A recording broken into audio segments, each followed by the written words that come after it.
السلام علیکم ورحمۃ اللہ وبرکاتہ۔ آپ تمام حضرات خیر و عافیت سے ہوں گے میں سمجھتا ہوں، اور میں پہلی بار دو چار شعر آپ کے سامنے حاضر کرنا چاہتا ہوں۔ آپ تمام کے حوالوں سے آپ لوگ سماعت فرمائیں اور ہم کو دعاؤں سے نوازے، اپنے دعاؤں سے نوازے، اور دعاؤں میں درخواست ہے، اور جو بھی ہم شعر آپ کے سامنے حاضر کرنے چاہ رہے ہیں، آپ دعا کیجیے کہ ہمارا الفاظ اور ہمارا لفظ صحیح بولنے کی اللہ تبارک و تعالی ہم کو توفیق عطا فرمائے، اور ہمارے ذہن کو بڑھانے کا دراز کرنے کی توفیق عطا فرمائے، اور ہم کو اور آپ کو سننے سنانے میں اللہ تبارک و تعالی توفیق عطا فرمائے۔ تو میرے محترم بزرگ دوستوں، میں آپ تمام حضرات کے سامنے جو دو شعر حاضر کرنا چاہ رہا ہوں، سماعت فرمائیے۔ قلم سے لکھ نہیں سکتے ہم اپنے دل کے افسانے، قلم سے لکھ نہیں سکتے ہم اپنے دل کے افسانے، ہم تو دل سے یاد کرتے ہیں تیرے دل کی خدا جانے، ہم تو دل سے یاد کرتے ہیں تیرے دل کی خدا جانے، قلم سے لکھ نہیں سکتے ہم اپنے دل کے افسانے، ہم تو دل سے یاد کرتے ہیں تیرے دل کی خدا جانے، خواہش اتنی ہے کہ کچھ ایسا میسر ہو نصیب، خواہش اتنی ہے کہ کچھ ایسا میسر ہو نصیب، جو دل کے آئینے میں ہوتی ہے وہی پیار کے قابل ہے، جو دل کے آئینے میں ہوتی ہے وہی پیار کے قابل ہے، ورنہ دیوار کے قابل تو ہر تصویر ہوتی ہے، ورنہ دیوار کے قابل تو ہر تصویر ہوتی ہے۔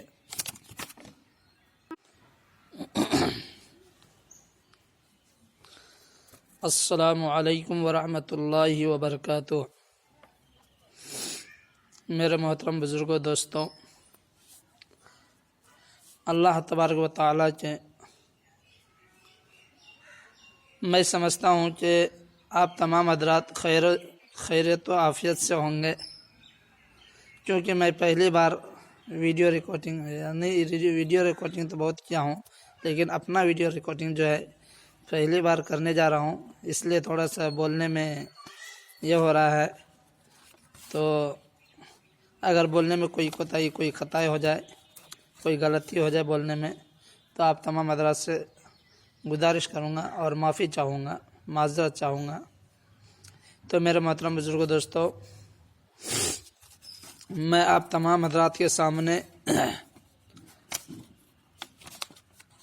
دو اشعار پیش کرنا چاہتا ہوں۔ آپ تمام حضرات سماعت فرمائیں۔ دو اشعار مطلب دو شعر، چھوٹا سا، مطلب مجھے شعر تو اتنا پڑھنا نہیں آتا ہے، لیکن پھر بھی میں کوشش کرتا ہوں، مطلب ترنم کے اندر تو ہم نہیں پڑھ سکتے، لیکن پھر بھی ایسے ہی دو شعر یا دو مطلع کہہ لیجئے میں آپ کے سامنے حاضر کرنا چاہتا ہوں۔ آپ تمام حضرات اس کو سماعت فرمائے۔ تو میرا مطلب، عشق کرنے والوں کو دعا کیوں نہیں ملتی، عشق کرنے والوں کو دعا کیوں نہیں ملتی، دل توڑنے والوں کو سزا کیوں نہیں ملتی، دل توڑنے والوں کو سزا کیوں نہیں ملتی، لوگ کہتے ہیں عشق ایک بیماری ہے، لوگ کہتے ہیں عشق ایک بیماری ہے، تو پھر اس بیماری کی دوا کیوں نہیں ملتی، تو پھر اس بیماری کی دوا کیوں نہیں ملتی، کاش کہ روح کی جگہ تم ہوتی۔ تو میرے محترم بزرگ دوستو، ابھی دو مطلع آپ کے سامنے حاضر کر رہا ہوں، سماعت فرمائیے۔ کاش کہ روح کی جگہ تم ہوتی، کاش کہ روح کی جگہ تم ہوتی، میرے جسم میں جب تم چھوڑ کے جاتی تب ہم مر تو جاتے، جب تم چھوڑ کے جاتی تب ہم مر تو جاتے،